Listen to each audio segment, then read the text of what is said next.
বিসমিল্লাহির রহমানির রহিম সূরা আল ইখলাস। কুল হুয়াল্লাহু আহাদ, বলুন তিনি আল্লাহ এক ও অদ্বিতীয়। আল্লাহুস সামাদ, আল্লাহ কারও মুখাপেক্ষী নন, সবাই তার মুখাপেক্ষী।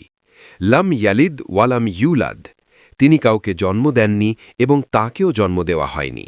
ওয়ালাম ইয়াকুল্লাহু কুফুয়ান আহাদ, এবং তার সমতুল্য কেউই নেই।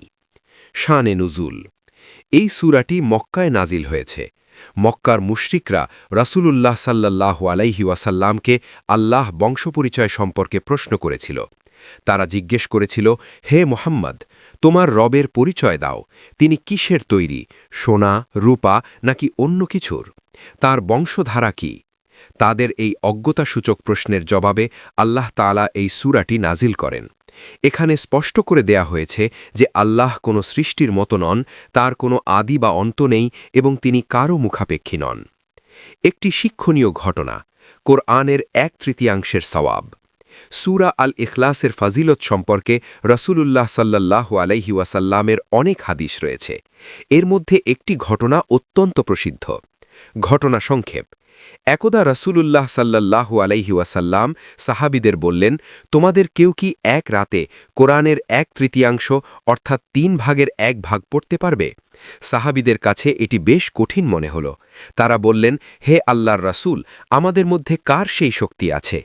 তখন নবীজি বললেন, সূরা আল ইখলাস হল কোরআনের 1/3। অর্থাৎ কেউ যদি একবার এই সূরাটি পরম শ্রদ্ধায় পাঠ করে তবে সে পুরো কোরআনের 1/3 পড়ার সওয়াব পাবে। কারণ কোরআনের বিষয়বস্তুর 3টি প্রধান ভাগ আছে: তাওহীদ, বিধান এবং কাহিনী, যার মধ্যে পুরো তাওহীদ বা আল্লাহর পরিচয় এই একটি সূরায় সংক্ষেপে বর্ণনা করা হয়েছে। শিক্ষা, এই সূরাটি আমাদের বিশ্বাসের মূল ভিত্তি। এটি আমাদের শেখায় যে ইবাদত পাওয়ার যোগ্য একমাত্র আল্লাহ, তার কোনো পরিবার বা অংশীদার নেই। এই সূরার প্রতি ভালোবাসা মানুষকে জান্নাতে নিয়ে যায়।